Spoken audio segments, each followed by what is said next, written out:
நமச்சிவாயத்தின் மரணம் ஒரு வழியில் அமிர்தத்தின் அகங்காரத்தை ஒடுக்கிவிட்டதென்றே கூற வேண்டும். வியாதின்னு ஒரு நாள் படுத்தவன் இல்லை. நன்றாக தின்று கொண்டு உல்லாசமாக திரிந்து கொண்டிருந்தான். அவர்கள் பாட்டன் முப்பாட்டன் வாழ்ந்த கணக்குப்படி பார்த்தால் இன்னும் 20 வருஷம் தாராளமாக வாழ்ந்திருக்கலாம். குடும்பத்தில் கொடிய வியாதி மாயமாய் வந்து மனிதனை கொண்டு போய் விட்டதே. ஆஸ்பத்திரிக்கு போய் 6 மாசம் கூட சரியாக ஆகவில்லையே என்று தனக்குள்ளேயே அடிக்கடி அண்ணனை பற்றி சிந்திக்க துவங்கினாள். இந்த விதமான எண்ணத்துடன் உடனடியாக அவளுக்கு கூடவே ஒரு சிந்தனை ஏற்பட ஆரம்பித்தது. ஆரோக்கியமாக கல்லு பிள்ளையார் போல இருந்த நமச்சிவாயமே போய்விட்டான். அடிக்கடி ஜுரத்தில் தளர்ந்து கிடக்கும் அமிர்தம்மாள் எந்த மட்டில்? அண்ணனுக்கு பின் அதிக நாட்கள் வாழ்ந்திருப்பாள் என்பது என்ன நிச்சயம்? இந்த எண்ணம் அமிர்தத்தை உடல் சிலிர்த்தது, உள்ளம் நடுங்க வைத்தது. தானும் கூடிய சீக்கிரமே மரணமடையக்கூடும் என்று நினைக்கும் பொழுதெல்லாம் அவளுக்கு ஒரே திகிலாக இருந்தது. மரணம் என்ற வார்த்தையை உச்சரிக்கவும் அமிர்தம் அஞ்சினாள். நாளுக்கு நாள் அவள் மனம் சாவை பற்றி எண்ணி கோழையாகி கொண்டு வந்தது. அதனால் அகங்காரமும் மிடுக்கும் இழந்து உள்ளத்திலே பயம் ஏற்பட்டது. சாவை பற்றிய பயம். அவளது அறிவு கண்ணை மெல்ல திறந்து விட்டது. அதனால் கடந்து போன காரியங்களை ஆராய்ந்து பார்க்கும் ஒரு நல்ல மனப்பான்மை ஏற்பட்டது. தான் அன்று நாள் வரை செய்த பல பிசகுகளையும் அவள் தீவிரமாக எண்ணி பச்சாதாபம் அடைந்து வருந்தினாள். விஜயா கூறுவது போல் மரணம் என்பது யாருக்கும் ஒரு தண்டனை என்று கூற முடியாது. ஆனால் நமச்சிவாயத்திற்கு வந்த கொடிய நோய் ஒரு சமயம் அவன் செய்த துஷ்ட காரியங்களுக்கு கடவுள் கொடுத்த கூலியோ? அப்படியென்றால் அவனுடன் கூட அவைகளில் துணை புரிந்த அவளுக்கு என்ன தண்டனைகள் காத்து நிற்கின்றனவோ? ஒரு பாவமும் அறியாத காந்திமதியை வீட்டை விட்டு துரத்தினதற்கு என்னவெல்லாம் சம்பவிக்கப் போகின்றதோ? உயிரோடு இருக்கையில் நமச்சிவாயத்திற்கு எத்தனை பேராசைகள் இருந்தன. இது வேண்டும் அது வேண்டும் என்றெல்லாம் துடித்து கொண்டிருந்தானே. என்னத்தை வாரி கட்டி எடுத்து கொண்டு போனா? ஒன்றும் இல்லை. இந்த உலகை விட்டு போகையில் யார்தான் என்னத்தை எடுத்துக்கொண்டு போக போகிறார்கள்? அவ்வாறு எடுத்து போக முடியும் போல் இது எனக்கு வேண்டும், இது என்னுடையது என்றெல்லாம் அகங்காரமாகவும் பேராசையுடனும் நடந்து கொள்கிறோமே, என்ன மதியினம் என்று பலவாறு எண்ணி மனம் இறங்கி வந்து அமிர்தத்துக்கு ஞானோதயம் ஏற்பட்டிருந்தது. அவள் உள்ளத்திலே வெறுப்போ ஆத்திரமோ யார் மீதும் இல்லை. அதற்கு பதில் பச்சாதாபம் நிறைந்திருந்தது. தான் செய்த பிசகை எண்ணி பார்த்து பச்சாதாபம் அடையும் பொழுது மனித உள்ளத்திற்கு அதைவிட வேறு தண்டனை வேண்டியதே இல்லை. அமிர்தம்மாள் தான் செய்த வினைக்கு தக்க தண்டனையைத்தானே அனுபவித்து விட்டாள். காந்திமதியை எங்கேயாவது தேடி காணக்கூடுமானால் தான் செய்த பிசகுகளுக்காக அவளது பாதங்களில் விழுந்து மன்னிப்பு வேண்ட அவள் தயாராக இருந்தாள் என்றால் அவளது மன மாற்றத்தை பற்றி அதிகம் விவரிக்க வேண்டியதே இல்லை. சில தினங்கள் சென்றன. தியாகராஜன் அன்றுதான் சில மாதங்களுக்கு பிறகு நாகபுரியிலிருந்து ஊருக்கு வந்திருந்தான். மாமா இறந்து போன சங்கதி அவனுக்கு கடிதம் மூலம் தெரிவிக்கப்பட்டிருந்தது என்றாலும் அவனுக்கு மரியாதைக்கு கூட தன் தாயை அது பற்றி விசாரிக்க வேண்டும் என்று தோன்றவில்லை. அவனது சிந்தனையும் மனமும் நடந்து கொண்டிருந்த சஞ்சீவி கொலை வழக்கிலே ஒரேடியாக லயித்து விட்டிருந்தன. நன்றாகத்தான் பேசிக் கொண்டிருந்தார். கீழே விழுந்த அதிர்ச்சியால் நினைவு இழந்து 2 நாளில் உயிர் போய்விட்டது. இருதயம் பலகீனமாக இருந்ததனால் மரணமடைந்து விட்டார் என டாக்டர்கள் அபிப்பிராயப்படுகிறார்கள் என்று தங்கை நமச்சிவாயத்தின் மரணத்தை பற்றி அண்ணனுக்கு விவரித்து சொன்னாள். அப்பொழுது கூட அவன் அப்படியா, பாவம் என்று இறங்கி ஒரு வார்த்தை சொல்லவில்லை. மௌனமாக தலையை அசைத்துவிட்டு அதிக நேரம் யாரிடமும் தங்கையிடம் கூட பேசி பொழுதை கழிக்க விருப்பமின்றி தனது அறைக்குள் சென்று விட்டான். அவனை குறை கூறி பயனில்லை. மாயா மீது கொண்டிருந்த மோகம் அவனது உள்ளத்தை எரிமலை போல் தகித்து கொண்டிருந்தது. மாயா என்ற பெயரை தவிர வேறு யாருடைய பெயரையும் உச்சரிக்க கூட அவனுக்கு பொழுது இருக்கவில்லை. நமச்சிவாயம் இருந்து 1 மாத காலம் சென்ற பின் ஒரு நாள் அமிர்தம்மாள் பெயருக்கு ஒரு கடிதம் வந்திருந்தது. கடிதத்தை மகளிடம் கொடுத்து அதை படிக்கும்படி கேட்டுக்கொண்டாள். அவள் உரை மீது லேசாக பதிந்திருந்த தபால் முத்திரையை ஊன்றி பார்த்த விஜயா சூரியகாந்தம் என்ற பெயரை கண்டதும் ஆச்சரியத்துடன் பரபரப்பாக உரையை கிழித்து காகிதத்தை கையில் எடுத்தாள். திருமதி அமிர்தம்மாள் அவர்களுக்கு மிக்க வணக்கம். க்ஷேத்ராடனம் செய்ய வெளியே புறப்பட்டு இருந்த காந்திமதி தற்சமயம் இங்கே எங்களுடன் சூரியகாந்தத்திலே தங்கியிருக்கிறார்கள். சில நாட்களாக அவர்களது உடல்நிலை மிகவும் திருப்திகரமாக இருக்கவில்லை. இதை உறவினர்களான தங்களுக்கு தெரிவிக்க வேண்டியது என் கடமை என நினைத்து எழுதுகிறேன். வித்தியாசமாக எண்ணினால் மன்னிக்க வேண்டுகிறேன். இப்படிக்கு உண்மையுள்ள சம்பந்த முதலியார். இதை படித்து முடித்ததும் விஜயா வியப்புடன், அம்மா, அத்தை சூரியகாந்தத்தில் இருக்கிறாங்க என்று கூவினாள். காந்திமதியின் உடல்நிலை மிகவும் திருப்திகரமாக இல்லை என்ற செய்தி அமிர்தம்மாளுக்கு விவரிக்க இயலாத ஒரு அச்சத்தை கொடுத்தது. நமச்சிவாயும் போய்விட்டான், அடுத்தது காந்திமதியா? அதற்கு அடுத்த முறை அமிர்தம்மாளாக இருக்கலாம் அல்லவா? சாவை பற்றி எண்ணி மெய் விதிர்த்த அமிர்தம், விஜி, ஒன்று செய்வோம். மோகனாவுக்கும் சங்கதியை தெரியப்படுத்து. அவளும் வந்தால் எல்லோரும் போய் அத்தையை பார்த்து இங்கே கூட்டிக் கொண்டு வர வழி செய்வோம். ஒருத்தருக்கு 2 பேராய் போய் கூப்பிட்டால்தான் அவள் மனசு மாறி இங்கே வருவாள். கடைசி காலத்துல யாரும் இல்லாத அனாதை போல் அவள் செத்தாள்னு கெட்ட பெயர் நமக்கு ஏன்? இங்கே நாம் அவளை அழைச்சிட்டு வந்து நல்ல வைத்தியம் செய்து வியாதியை குணப்படுத்த வேண்டியதுதான் நம் கடமை. அதுதான் நமக்கு அழகு. நான் செய்த பாவமெல்லாம் போதும். இந்த பாவமும் எனக்கு எதற்கு? இது அவ வீடு, அவளுடைய சொத்து. இதெல்லாம் இங்கே வந்து நிம்மதியா அவ உயர விடட்டும் என்றாள். விஜயாவின் மனதிலும் இதே எண்ணம் அது சமயம் ஏற்பட்டிருந்தது. தாயும் தன்னை போலவே எண்ணுவாள் என அவள் சிறிதும் நினைக்கவே இல்லை. தாயின் மனமாற்றம் அவளுக்கு ஆச்சரியத்தை கொடுத்தது. எனினும் அதை வெளியே காட்டிக்கொள்ளாது, ஆகட்டும், அப்படியே செய்வோம் என்றாள். அதிக காலதாமதம் செய்யக்கூடாது என்ற துடிப்பில் விஜயா உடனேயே விஷயத்தை தமயந்திக்கு அறிவிக்க ஆசிரமத்திற்கு விரைந்து சென்றாள். காரிலிருந்து அவசரமாக இறங்கி ஓட்டமும் நடையுமாக ஆபீஸ் அறையை அடைந்த அவளுக்கு மூச்சு வாங்கியது. தமா, ஒரு சங்கதி. அத்தை இருக்கும் இடம் தெரிந்துவிட்டது. சூரியகாந்தத்தில் தான் தற்சமயம் இருக்கிறார்கள் என்று பதட்டமாக பேசி முடிக்கும் முன் தமயந்தி மேஜையின் ஒரு அறையை திறந்து தனக்கு வந்திருந்த கடிதம் ஒன்றை அவளிடம் நீட்டினாள். நீ சொல்லப்போகும் விஷயம் எனக்கும் தெரிந்ததுதான். இந்த கடிதத்தை படித்துப்பார், விளங்கும் என்றாள் அவள். விஜயா ஆவலுடன் கடிதத்தை பிரித்தாள். அன்புமிக்க குழந்தை தமயந்திக்கு, கடவுள் கிருபையால் நீ சுகமாக நீடூடி வாழ வேண்டும் என்பது என் பிரார்த்தனை. உன் தாயார் காந்திமதி அம்மாள் உங்கள் அனைவரையும் விட்டு பிரிந்த பின்பு வேறு எங்கும் போக விருப்பமின்றி நேரே சூரியகாந்தத்திற்கு தான் வந்தார்கள். தற்சமயம் எங்களுடன் தான் வசித்து கொண்டிருக்கிறார்கள். கடந்த 1 வருஷ காலமாக க்ஷேத்திரங்கள் பலவற்றை தரிசித்து தமது பொழுதை சாந்தமாக பக்தி மார்க்கத்தில் ஈடுபடுத்தி கொண்டிருந்தார்கள். சில நாட்களுக்கு முன்பு ஒரு உற்சவத்திற்கு போய்விட்டு திரும்பி வருகையில் மும்முரமான ஜுரத்துடன் வந்தார்கள். பலவிதமான சிகிச்சையினால் ஜுரம் தணிந்து விட்டதென்றாலும் நாளுக்கு நாள் அவர்கள் உடல்நிலை மிகவும் நலிந்து கொண்டு வருகிறது. பூரண ஆரோக்கியம் திரும்பவும் வரும் என்ற நம்பிக்கை குறைந்து விட்டதனால் உனக்கு இதை தெரியப்படுத்த விரும்புகிறேன். காந்திமதிக்கு தான் நோயாக இருப்பதை பற்றி உங்கள் யாருக்கும் தெரிவிக்க இஷ்டமே இல்லை. அவர்களுக்கு தெரியாமல் இந்த கடிதத்தை நான் உனக்கு எழுதுகிறேன். உன் தாயார் உடல்நிலை கவலைக்கு இடமாக உள்ளது என்கிற உண்மையை உனக்கு தெரிவிக்காவிடில் நான் என் கடமையிலிருந்து தவறியவன் ஆகிவிடுவேன். உன் மாமி அமிர்தம்மாளுக்கும் இதை பற்றி எழுதி தெரிவித்திருக்கிறேன். உன் தாயின் அந்தி காலத்தில் நீ அவளுக்கு ஏதேனும் செய்ய விரும்பினால் இதுதான் தகுந்த தருணம்.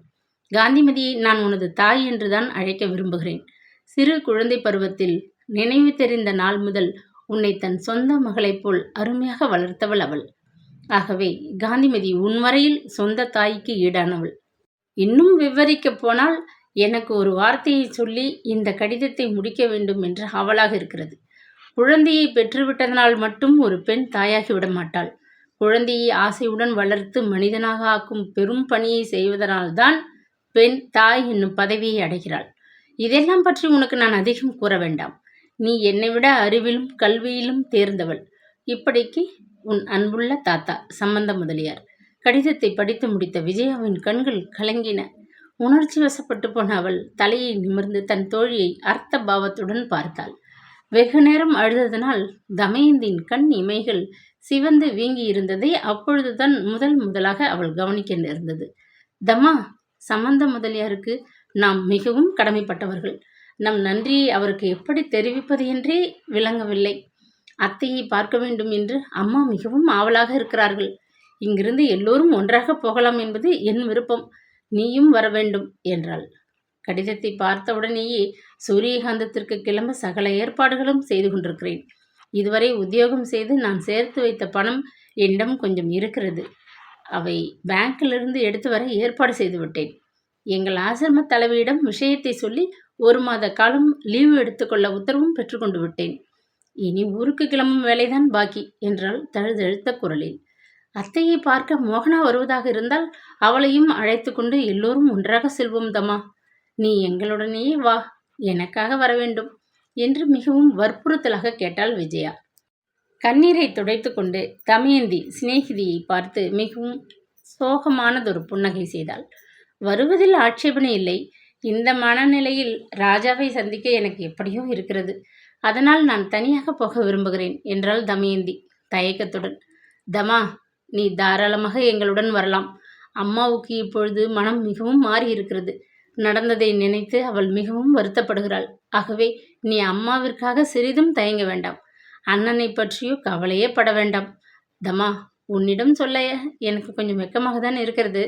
அண்ணன் இவ்வளவு நன்றி கெட்டு போவார் என்று நான் நினைக்கவே இல்லை. அத்தையின் உடல்நிலையை பற்றி அண்ணனிடம் நான் டெலிஃபோனில் பேசினேன். உடனே வர முடியுமா என்றும் விசாரித்தேன். தமக்கு முக்கிய வேலைகள் பல இருப்பதால் தற்சமயம் வர இயலாது என்று கூறி போனை டக்கென்று வைத்து விட்டார். இப்பொழுதெல்லாம் அண்ணன் இங்கே உள்ளூரில் இருக்கும் கம்பெனியை கூட சரியாக கவனிப்பதில்லை. சதா வெளியூர்களில்தான் வாசம் செய்கிறார். அதை பற்றி அதிகம் பேசக்கூட எனக்கு பிடிக்கவில்லை என்றாள். அதை கேட்ட தமயந்தி பதில் பேசவில்லை. தன்னை மீறி எழுந்த கண்ணீரை சிரமத்துடன் அடக்கி கொண்டு, உன்னுடன் வருகிறேன், சீக்கிரம் புறப்பட ஏற்பாடு செய் என்று மட்டும் கூறினாள். மிக தொலைவிலிருந்து வந்ததாக அறிவிப்பது போல் புழுதி படிந்திருந்த பெரிய கார் ஒன்று அன்று காலை சூரியகாந்தத்தில் சம்பந்த முதலியார் வீட்டு வாயிலில் வந்து நின்றது.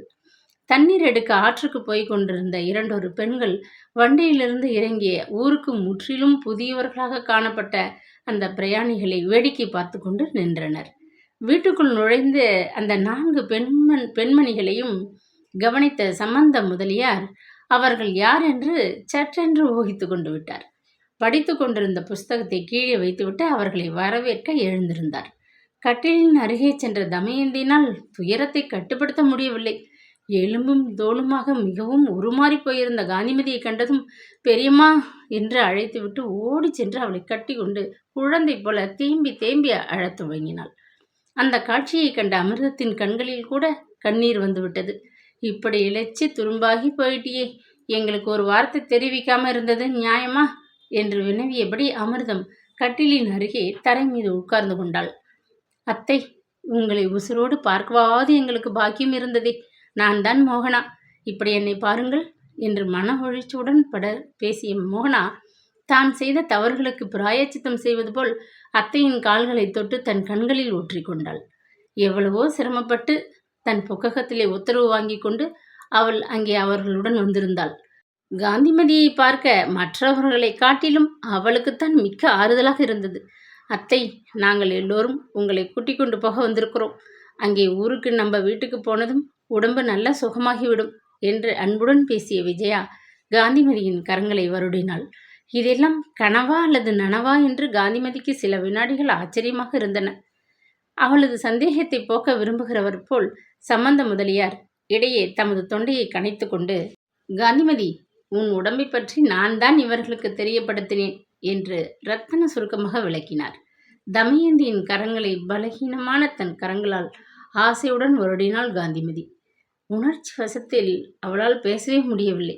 கண்களில் நீர் தழும்ப அவள் எல்லோரையும் பார்த்துவிட்டு தன்னை சுற்றிலும் இங்கும் அங்கும் ஆவலுடன் பார்த்தாள். அவள் அவ்வாறு யாரை தேடுகிறாள் என்பதை குறிப்பாக உணர்ந்து கொண்ட காந்திமதி, பெரியம்மா, நம் ராஜாவுக்கு விஷயம் தெரிவிக்கப்பட்டிருக்கிறது. அவர் வெளியூரில் இருப்பதால் உடனே எங்களுடன் வர முடியவில்லை என்று சமாதானம் கூறினாள். எனக்கு தெரியும் அவன் வருவான் என்று. என் ராஜா, என் கண்மணி என்னை இப்பொழுதாவது வந்து பார்க்காமல் இருப்பானா? வருவான் என்று முணுமுணுத்த காந்திமதி சந்தோஷமும் துயரமும் ஒருங்கே எய்திய ஒருவித உணர்ச்சி வசத்தில் அழுதாள். அன்று காலை நகரத்தின் அலுவல்கள் மிகுந்த ஒரு பிரதேசத்தில் பாட்டைசாரிகளின் பாதை மீது 2 நண்பர்கள் நின்று பேசிக் கொண்டிருந்தார்கள். அதில் ஒருவர் அருகில் இருந்த காபி ஹோட்டல் ஒன்றிலிருந்து அப்பொழுதுதான் வெளியே வந்திருந்தார். முருகிய மசாலா தோசையும் ஸ்பெஷல் காஃபியையும் ஒரு கை பார்த்துவிட்டு வாயில் வெற்றிலையை புதைப்பு கொண்டு நின்ற அவர் மனம் இன்பமான காலை வேளையிலே வம்பு பேச மிக ஆவலுடன் துடிதுடித்து கொண்டிருந்தது. இன்னொருவர் வீட்டிற்கு சமையலுக்கு காய்கறிகள் வாங்கி வர அருகில் இருந்த மார்க்கெட்டுக்கு வந்திருந்தார். அவர் ஜாமான்கள் வாங்கி கொண்டு சென்ற பின்புதான் அவருடைய சக தர்மிணி சமையலுக்கு ஏற்பாடுகள் செய்ய துவங்க வேண்டும். அவசரமாக ஸ்நானம் செய்துவிட்டு வண்ணானிடமிருந்த உடுப்புகளை தேடி எடுத்து வைத்துக்கொண்டு பாதி வெந்ததும் வேகாததுமாக மனைவி பரிமாறும் உணவை சூடு ஆறும் முன்னே அவசரமாக விழுங்கிவிட்டு ஆஃபீஸிற்கு 9 மணி பஸ்ஸை பிடிக்க வண்டிகள் நிற்கும் இடத்திற்கு ஓட வேண்டும். அவ்வளவு காரியங்கள் இருந்தும் அவர் நண்பரை கண்டதும் பல்லை இழைத்து கொண்டு வம்பு பேசுவதிலே தன்னை மறந்து நின்று விட்டார். என்னையா கடைசியில் இப்படி தீர்ப்பாகிவிட்டது? நேற்று ராத்திரி பேப்பர் வாங்க நம்ம தெருக்கடையில் என்ன கூட்டம் போங்க. நம்ம சின்ன பையன் முண்டி அடித்து கொண்டு ஒரு பத்திரிக்கை வாங்கி கொண்டு வந்து விட்டான். அதை படித்து விட்டு தான் ராத்திரி வீட்டில் எல்லோரும் தூங்க போகணும் என்று சிரித்தார். வெற்றிலை பாக்க ஆசாமி, எனக்கு நேற்று சாயங்காலம் 5 மணிக்கு விஷயம் தெரிந்து விட்டது. ஆனாலும் தீர்ப்பு மிகவும் கடுமையானது. நான் எதிர்பார்க்கவே இல்லை. ஜூரர்களில் ஒருவருக்கு மட்டும் அபிப்பிராய பேதம் இருந்ததாம். பாவம் சார் என்று அனுதாபப்பட்டார். இரண்டாவது ஆசாமி, இந்த கேஸ் அந்த ஜட்ஜி முன்னால் விசாரிக்கப்படுகிறதுன்னு பத்திரிக்கையில் படித்த போதே எனக்கு தீர்ப்பை பற்றி தெரியும். அந்த மனுஷன் பெரிய பச்சை மிளகாயாச்சே. கேஸ் முடிவை பற்றி ஆச்சரியப்படுவதற்கு என்ன இருக்கிறது என்றார் வெற்றிலை பாக்குக்காரர். பாவம், பெற்றோர்களுக்கு ஒரே பிள்ளையாம். சின்ன வயசு, கலை சொட்டும் முகம். கேட்க சகிக்கலை, கஷ்டமாக இருக்குது. தூக்கு தண்டனை விதித்து விட்டாங்கன்னு கேட்டதும் அந்த பையனுடைய தாயார் அலறி விட்டாலாம். கஷ்டம் சார், கஷ்டம் கஷ்டம் என்று அனுதாபத்துடன் தலையை அசைத்தார் இரண்டாவது மனிதர். குற்றவாளி மனோகரனை பற்றி அனுதாபப்படுகிறீர்களே, செத்து போனவரை பற்றி நினைச்சு பார்த்தீங்களா? அவனுக்கும் தான் தாய், தந்தை, அக்கா, தங்கை, அண்ணன், தம்பி என்ற உறவினர்கள் இருப்பார்கள். அவர்கள் மனசு என்ன பாடுபட்டிருக்கும் என்று விவாதித்தார் முதலாவது மனிதர். வெற்றிலை சாற்றை கீழே காரி துப்பிவிட்டு, செத்து போனவனை பற்றி ஏனோ துளி கூட வருத்தம் ஏற்படவில்லை. அவன் மகா அயோக்கியனாம்.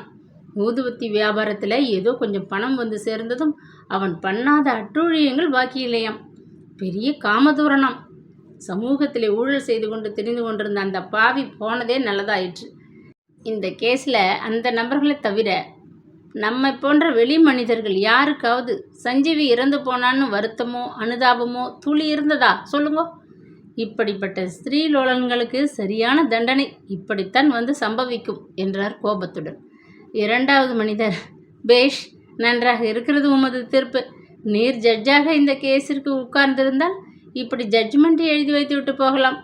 நாம் யாரையா ஒரு உயிரை எடுக்க? கெட்டவன் என்கிறதுக்காக ஒருத்தனுக்கு விஷத்தை கொடுத்து கொன்றுவிட நமக்கென்ன அதிகாரம்? சட்டத்தின் கண்களுக்கு நல்லவன் தீயவன் என்ற பேதமே கிடையாது. அநியாயம் யாருக்கு இழைக்கப்பட்டாலும் அதற்கு தக்க தண்டனை வழங்க வேண்டியது அதனுடைய பொறுப்பு. போகட்டும் ஐயா, உணவு பஞ்ச காலத்தில் இன்னொருத்தனும் உலகத்திலிருந்து ஒழியட்டுமே. நீரேன் அவனுக்காக இப்படி உருகிறீர்கள் என்று கேட்டார் முதலாவது ஆசாமி சிரித்து கொண்டு. தூக்குன்னு இப்போ தீர்ப்பாகிவிட்டாலும் அப்பீல் என்று இருக்கிறதல்லவா, பார்க்கலாம் என்றார் இரண்டாவது மனிதர். அப்பீலில் மட்டும் எங்கே ஜெயிக்க போகிறான்? ரொம்ப கஷ்டமான கேஸ் ஐயா என்றார் முதலாம் அவர். இதுவரையிலே துரைசாமி வாதாடின கொலை கேஸ்களில் இதுதான் முதல் தோல்வி. மனோகரனுக்கு துரைசாமி ஆஜராகிறாருன்னு கேட்டதுமே கேஸ் ஜெயிச்சிடுச்சுன்னு பூரணமாக நினச்சிட்டு இருந்தேன். உங்களுக்கு தெரியுமா சார் சமாச்சாரம்? மனோகரனது நண்பர்கள் சிலர் அவன் விடுதலை அடைந்து விடுவான்னு பூரணமாக நம்பி பூமாலையுடன் வெளியே காரில் காத்து கொண்டிருந்தார்களாம். இந்த பாழும் ஜூரர்கள் இப்படி கடைசியில் தலையில் கல்லை தூக்கி போடுவார்கள்னு யாரும் நினைக்கவே இல்லை. சோ சோ என்று சூழ் கொட்டினார் அவர். யார் என்ன செய்ய முடியும்? சாட்சிகள் அவ்வளவு பலமாக எதிர்பக்கத்திலே அமைந்து விட்டது. சரி ஐயா, காலை வேளையில் கொலைகளை பற்றி பேச்சு என்னத்துக்கு? ஆமாம், உங்கள் மூத்த பெண்ணுக்கு கோதண்டராமனது ஜாதகத்தை பார்த்தீங்களாமே, அந்த வரனை பற்றி என்னை முதல்ல ஒரு வார்த்தை விசாரிக்கப்படாதா? பொல்லாத மனுஷியாச்சே கோதண்டத்தின் தாயார் என்று கொலையிலிருந்து கல்யாணத்தை பற்றிய வம்பில் பாய்ந்தார் வெற்றிலை பாக்குக்காரர். மூத்த பெண் என்றதும் தமது வீட்டின் ஞாபகம் ஏற்படவே இரண்டாவது ஆசாமிக்கு அப்பொழுதுதான் தாம் மார்க்கெட்டுக்கு வந்த நினைவு ஏற்பட்டது. அதை பற்றி பிறகு பேசுகிறேன் என்று ஒரே பாய்ச்சலில் அவர் காய்கறி கடையை நோக்கி ஓடினார்.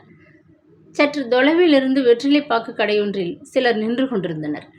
சஞ்சீவி கொலை வழக்கு, எதிரிக்கு தூக்கு தண்டனை, பாட்டு புத்தகம் காலனா என்று கூவி கொண்டு சென்றான் ஒரு பையன். ஏய் இங்கே வா என்று அவனை கைத்தட்டி அழைத்து காலனா நாணயத்தை நீட்டி புத்தகத்தை பெற்றுக்கொண்டார் ஒருவர்.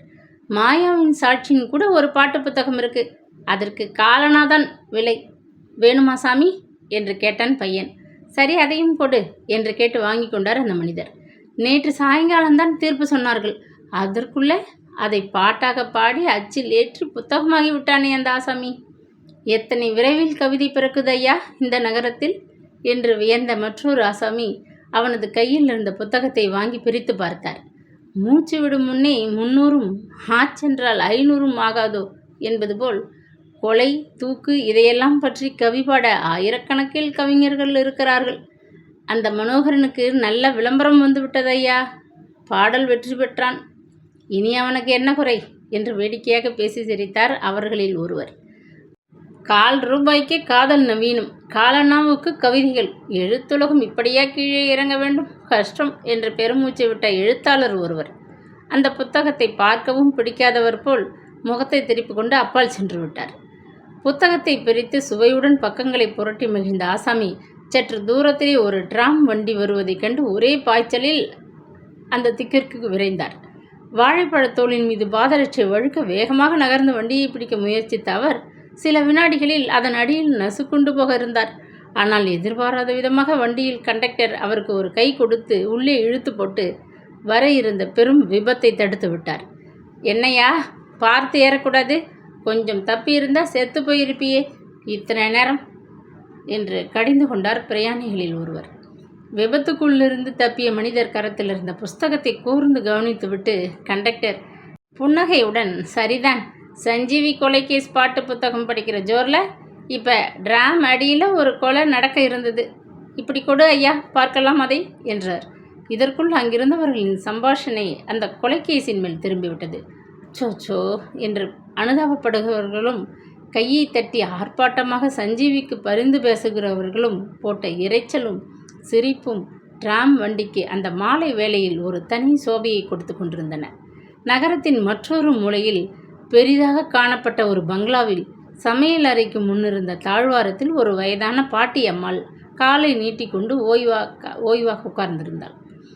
சாய்வு நாற்காலியில் சாய்ந்திருந்த வண்ணம் பத்திரிகையை புரட்டி கொண்டிருந்த காலேஜ் யுவதியான தனது பேத்தியின் பக்கம் திரும்பி, அப்படின்னா அந்த பையனுக்கு தூக்கு போட்டு விடுவார்கள் என்று சொல்லு, பாவம், தாய்க்கு ஒரே பிள்ளையாமே, அவனை விடுதலை பண்ணியிருக்கப்படாதோ, செத்தவன் என்னவோ செத்து விட்டான், சின்னஞ்சிறு வயசான இந்த பையனை தூக்கிலிட்டா போனவன் திரும்பியா வரப்போகிறான் என்றால் மிகவும் அனுதாபத்துடன். தேவலையை நீங்கள் சொல்கிறது, அப்புறம் சட்டம்னு எதற்கு, நீதி கோர்ட்டுன்னு எதற்கு, சின்ன வயது என்றோ பணக்காரன் என்றோ நியாயம் ஆராய்ந்து பார்ப்பதில்லை, விஷம் கொடுத்து கொன்னான் ருஜுவாகி இருக்கிறது, அதுக்கு எவ்வளவு தண்டனை கொடுக்க வேண்டுமோ அதை நீதிபதி கொடுத்திருக்கிறார், இதுதான் பாட்டி சட்டம் என்று தலையை அசைத்து அழுத்தமாக பேசினாள் பேத்தி. அதிருப்தியுடன் பாட்டி முகத்தை தோளில் இடித்து கொண்டாள்.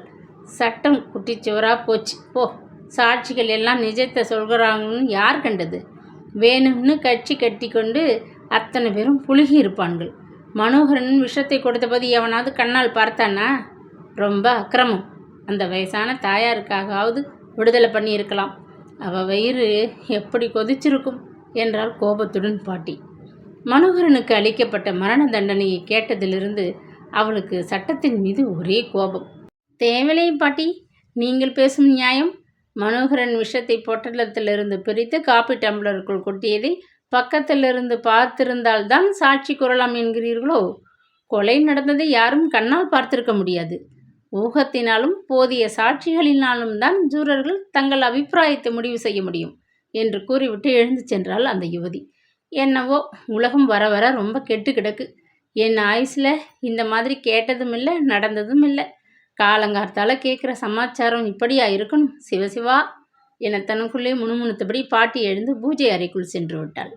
பங்களா வாயிலின் முன்புறத்தில் வளர்ந்திருந்த பெரிய வேப்ப மரத்தடியில் ஒரு வேலைக்காரி வெற்றிலையை மென்று கொண்டு உல்லாசமாக உட்கார்ந்திருந்தாள். அடியின் ராஜாத்தி, நீ இங்கேயா இருக்கிற, உள்ளார காணுமேனு தேடி கண்ணு பூத்து போச்சுதே, அந்த வெத்திலையில் ஒன்று உன் தங்க கையால் சுண்ணாம்பு தடவி இப்படி கூட பார்க்கலாம் என்று பங்களா வேலைக்காரன் பரிகாசமாக பேசிக்கொண்டு கண்களை சிமிட்டி கொண்டு அருகில் வந்து நின்றான். தனது அகன்ற விழிகளை ஒரு முறை சரசமாக சுழற்றிவிட்டு சிவந்த உதட்டிலே ஒரு விஷம புன்னகையை வரவழைத்து கொண்ட அவள், இனிமேல என்கிட்ட கொஞ்சம் ஜாக்கிரதையாகத்தான் பேசு, இந்த மாதிரி சரசமெல்லாம் விட்டுடு, என் மாமா மகன் ஊருலேருந்து வந்திருக்கு, அது காதலப்பட்டதுன்னா உன்னை சும்மா விடாது என்றாள் அவள். அது யாரவன் உன் மாமன் மகன், இந்த ராஜாத்திக்கிட்ட இந்த கந்தசாமிக்கு இருக்கிற ஆசைக்கு மாமன் மகனும் அத்தை மகனும் ஒன்றும் செஞ்சிக்க முடியாது, கட்டிக்க போகிற புருஷன்கிட்ட பேசுகிற பேச்சை பார், வெற்றிலையை எடு என்று உரிமையுடன் மிகவும் பாசமாக அவள் கையை தொட்டு வெற்றிலையை வாங்கி கொண்டான். உனக்கு ஆசை 1000 இருக்கும். மாமன் மகனுக்குத்தானே கட்டிக்க உறவு இருக்கு. நீ இப்படி என்கிட்ட வாலாட்டினியோ அது உன் கழுத்தை சீவிடும் சீவி என்று கழுத்தை வெட்டுவது போல் ஜாடை காட்டிவிட்டு சிரித்தாள் அவள். சீவிட்டா சும்மா விட்டுடுவாங்க. இப்போ அந்த ஐயாவுக்கு நேர்ந்திருக்குதே, அது போல உன் மாமன் மகனும் தூக்கு கயிற்றில் தொங்கணுமாக்கும். சும்மா ஒன்றும் கந்தசாமியை பயமுறுத்த வேணாம் என்றான் அவனும் பதிலுக்கு பரிகாசமாக. ஆமாம் மச்சான், இப்போ அந்த பொம்பளை என்ன செய்வாளாம்? மனோகரனை தூக்கில் போட்ட பின்னாடி அவள் என்ன செய்வா? அவர் மேலே ரொம்ப ஆசையாக இருந்தாலாமே என்று விசாரித்தாள் அவள் கவலையுடன். இந்த பொம்பளைகள் மனசு தான் ஒரு குரங்கு ஆச்சே.